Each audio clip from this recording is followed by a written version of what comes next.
titik. Nah, di tengah himpitan ekonomi yang sulit, di tengah wabah yang kian hari kian mengkhawatirkan, itu ada dua hal penting yang ingin saya sampaikan. Yang pertama tentang berzikir kepada Allah Subhanahu wa taala. Disebutkan dalam banyak referensi, Syekhul Islam Ibnu Taimiyah itu setiap harinya selesai sholat subuh itu beliau berzikir. Duduk berzikir sampai hampir datang waktu zuhur. Jadi muridnya Ibnu Qayyim itu ingin mengikuti zikir itu padang jingklang itu sampai siang hari dia udah nggak kuat, dia pulang. Ketika mau sholat zuhur, dia mendapati gurunya Syekhul Islam Ibnu Taimiyah itu masih duduk berzikir. Itu ketika hampir mau masuk zuhur, Ibnu Taimiyah berbalik selesai dari zikirnya, ditanya, kenapa engkau senantiasa berzikir seperti ini? Kata Ibnu Taimiyah, hadhihi ghadwati laulam ataghadda saqatat quwwati. Ini adalah sarapanku, ini adalah makan pagiku. Kalau aku tidak makan, maka akan runtuhlah kekuatanku. Kekuatan di sini apakah otot bisep yang besar? Bukan, tapi kekuatan jiwa. Dan dengan memperbanyak zikir itu kita akan diberikan kekuatan oleh Allah menghadapi berbagai macam kesulitan. Tapi orang yang jarang berzikir kepada Allah, meskipun badannya besar, sehat, kuat, makanannya bergizi, tetapi jiwanya lemah, cile aten gitu. Ada kesulitan sedikit langsung stres, ada tekanan sedikit langsung bunek. Padahal dia menjadi kepala rumah tangga. Kalau kepala rumah tangganya rapuh, maka seisi rumah akan ikut rapuh. Kepala rumah tangga itu kan tempat bersandar para rakyatnya ya. Kalau menjadi pemimpin rumah tangga sudah rapuh, maka yang lain akan ikut rapuh. Jadi zikir itu di samping dia menenangkan hati, dia juga memberikan kekuatan jiwa. Terutama di masa-masa wabah seperti ini, perlu untuk kita tuh yang awalnya mungkin jarang berzikir, kita baca zikir setelah sholat, jangan sekenanya zikirnya ya. Kata Al-Imamul Albani, orang di zaman sekarang banyak yang zikir itu terburu-buru, dia tidak menikmati zikir tersebut, dan dia merasa keberadaan zikir itu seolah-olah malah menjadi penghambat bagi aktivitas dia. Itu keliru besar itu. Jadi zikir dinikmati pelan-pelan ya. Terlebih lagi kalau kita mampu ya diberikan kemudahan oleh Allah, zikir pagi dan petang itu efeknya sangat luar biasa sekali, memberikan ketenangan dan memberikan kekuatan jiwa. Yang kedua yang ingin saya sampaikan adalah tentang sedekah di masa-masa sulit. Kaum muslimin banyak yang bersedekah, tapi di antara yang banyak itu masih banyak juga yang tidak mau bersedekah. Setiap kali bersedekah, berinfak, dia berpikir harta saya yang awalnya 1 juta, karena disedekahkan 100.000, ya hanya tersisa berapa? 900, berarti harta saya berkurang. Itu matematikanya anak TK ya. Sedangkan di dalam bersedekah kita tidak boleh memakai hitungan apa? Matematika. Nabi mengatakan mana qasamalun min shadaqah. Harta itu tidak akan pernah berkurang dengan disedekahkan, tidak akan berkurang sama sekali. Jadi hakikatnya harta yang kita sedekahkan itu semakin bertambah. Dan antum kalau menjadi orang yang peka ya, setiap sedekah yang antum keluarkan itu mesti dikembalikan oleh Allah, cepat atau lambat, dalam jumlah yang lebih besar. Itu kalau kita apa? Menjadi orang yang peka. Tapi rata-rata kita itu kurang syukur. Jadi nikmat Allah yang datang banyak kepada kita setelah kita sedekah itu tidak pernah kita sadari. Dan di antara manfaat sedekah juga dia itu menolak musibah. Menghilangkan kemurkaan Allah. Inna shadaqata tudfi'ul ghadaba. Sedekah itu akan meredam murka Allah Subhanahu wa ta'ala. Saya pernah baca ada kisah seorang di zaman dulu namanya Ahmad bin Miskin. Di satu kitab judulnya saya agak lupa, Syiar A'lamin Nubala. Dia seorang yang hidup di abad keempat Hijriah. yaitu seorang yang sangat miskin sekali, miskin papa. Ya, bahkan lebih parah dari miskin papa, miskin mama, saking miskinnya. Sampai pada satu hari dia tidak memiliki jatah makan di rumahnya. Ya. Anaknya di rumah menangis. Kemudian dia sampai mengatakan seolah-olah waktu itu rasanya saya ingin menjadi tikus saja, supaya saya bisa mengerat kayu untuk dimakan. Karena tidak tahan melihat anaknya menangis, dia akhirnya keluar rumah. Niatnya ingin menjual rumah jeleknya itu. Ingin menjual apa? Rumah. Kemudian di tengah perjalanan dia ketemu dengan sahabatnya namanya Abu Nasr. Ditanya, mau kemana? Saya ingin menjual rumah. Kenapa rumahnya dijual? Karena saya tidak punya makanan lagi. Sampai tidak punya makanan. Istri anak saya di rumah menangis karena kelaparan. Lalu Abu Nasr merasa kasihan dan dia memberi ruqaqataini minal khubzi bainahuma hulwun, yaitu 2 lembar roti yang tebal. Di antara kedua roti itu ada manis-manisnya. Apa itu manis-manis di roti itu? Selai ya. Rasa apa nggak tahu, kok rasa bayar maksudnya. Rasa takut. Rasa kakean lambe. Ceritanya dia pulang dengan penuh bahagia membawa 2 lembar roti yang ada selainya tadi. Gitu. Nah, di tengah perjalanan dia ketemu dengan seorang janda tua, dengan seorang anak kecil. Janda tua ini mengatakan, hadza waladun yatimun ja'iun fa'at'imhu yarhamukallah. Anak ini adalah anak yang yatim, anak yang kelaparan. Semoga engkau berkenan memberikan makanan kepada anak ini. Dan semoga Allah Subhanahu wa ta'ala merahmati engkau. Yang bawa roti. Anak itu melihat kepada roti yang dia pegang itu. Fanadharani nadratan la ansaha abada. Kata Ahmad bin Miskin. Anak yatim yang kelaparan itu melihat kepadaku dengan satu pandangan yang tidak akan pernah saya lupakan sama sekali. Pandangan apa itu? Pandangan orang lapar. Antum pernah nggak ngelihat muka orang ngelih ini? Pernah nggak? Apa antum pernah merasakan ngelih? Yang ngelih yang sangat dahsyat sehingga antum, waduh, seandainya saya tikus saya bisa makan kayu. Pernah nggak bisa merasakan yang lapar sekali? Pernah apa enggak? Saya pernah itu merasakan lapar sekali sampai badan itu berkeringat dingin, gemeter itu, gregeli. Antum mungkin mengatakan, lah antum ngelih kok awake lemu, biyen itu dulu gitu. Dan jangan dikira wong lemu itu nggak bisa ngelih, bisa nggak wong lemu ngelih? Cepet malah cepet ngelih kok. Ini contoh. Nah, iki wis krasa. Sana nek ngelih gak rewel. Seperti itu. Sampai mana tadi? Ngelih. Pandangan ngelih. Jadi anak yatim itu melihat Ahmad ini dengan pandangan lapar. Kemudian Ahmad bin Miskin membayangkan seolah-olah surga sedang ditawarkan kepadaku waktu itu. 2 lembar roti itu diberikan kepada ibu dan anaknya. Padahal dia ngelih loh itu, gemeter, dan anak istrinya nangis di rumah. Antum bisa bayangin loh itu. Kalau antum berada pada posisi itu kira-kira gimana?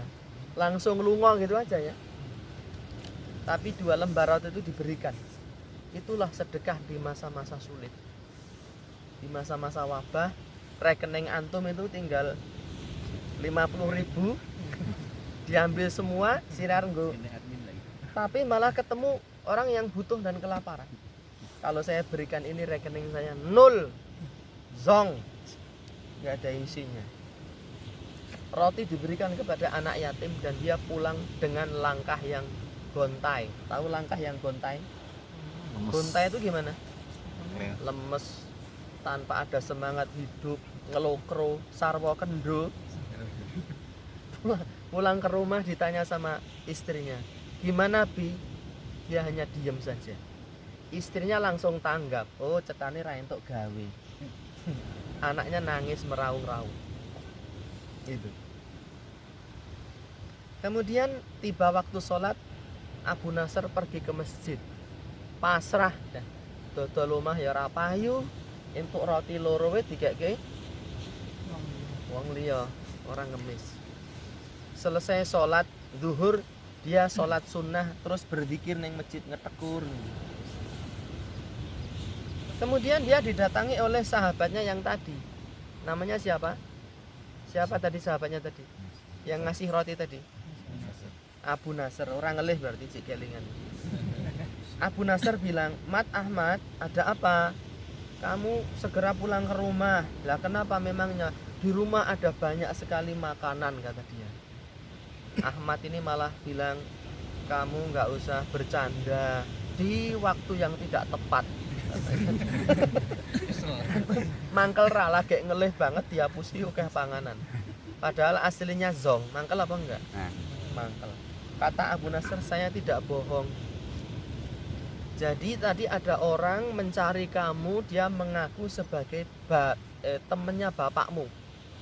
Dulu waktu bapakmu masih hidup, orang ini pernah dikasih modal sama bapakmu untuk berbisnis, dan sekarang keuntungannya itu dibawa semua oleh dia, mau diberikan ke bapakmu.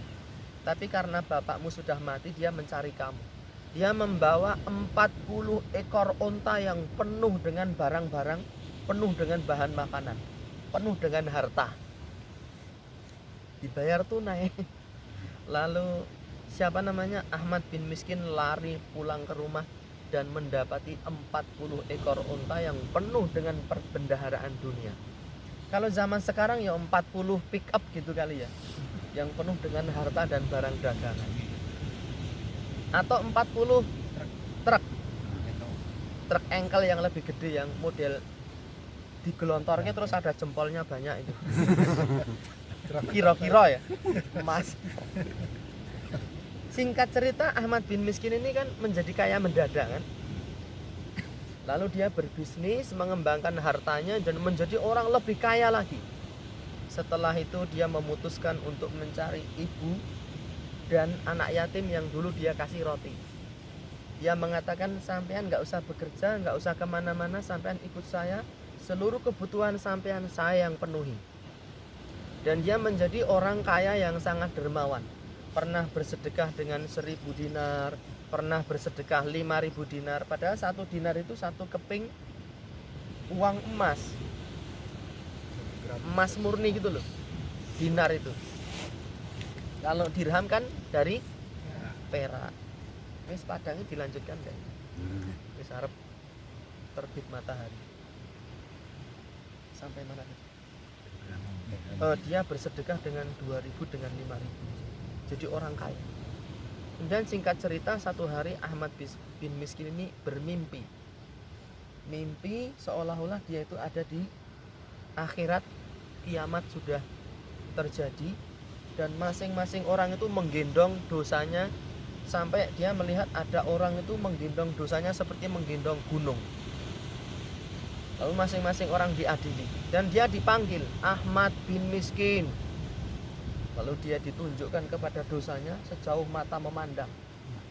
Ke depan itu dosa, ke sana dosa, ke sana dosa, di belakangnya dosa. Lalu ditanya, apakah orang ini memiliki amal soleh? Ada yang menjawab, ada, sedekah 5000 dirham. Dinar. Lalu ditimbang, ternyata dosanya masih lebih berat. Ada suara lagi, apakah dia masih punya amal soleh lagi? Ada, sedekah 2000 dinar. Ditaruh timbangannya, dosanya masih lebih berat. Dan ditanya, apakah orang ini masih memiliki amal soleh lagi? Tidak ada. Cari lagi. Dicari, ketemu 2 lembar roti. Lalu Ahmad bin Miskin, mati saya mesti masuk neraka. Karena sedekah yang 5000 dinar, yang 2000 dinar ditimbang tidak bisa mengalahkan apa? Dosanya dia. Lalu 2 lembar roti ditimbang, tiba-tiba timbangan itu jeglek. ya, amal buruknya itu kalah dengan 2 lembar roti dan dia selamat. Tapi itu di dalam mimpi. Kemudian dia bangun dari mimpi. Ya, bangun dari mimpi. Meskipun mimpi itu bukan dalil, tapi minimalnya kejadian tadi memberikan sinyal kepada kita tentang keutamaan bersedekah di masa-masa sulit. Kalau wong sugih sedekah banyak apa sedikit? Ya. Banyak. Tapi wong sugih cetil banyak apa sedikit? Banyak. Yang sedikit yang bagaimana? Yang sedikit itu orang yang bersedekah di masa-masa sulit. Dan dalil berkenaan dengan keutamaan bersedekah di masa sulit itu banyak. Nabi pun melakukan itu. Di dalam kitab Adabul Mufrad, ya, Aisyah radhiyallahu taala anha didatangi ya ibu-ibu dengan membawa 2 orang anak. Satu versi menyebutkan anaknya laki, Sibyan, satu versi menyebutkan anaknya itu perempuan yang ngemis di rumahnya Aisyah.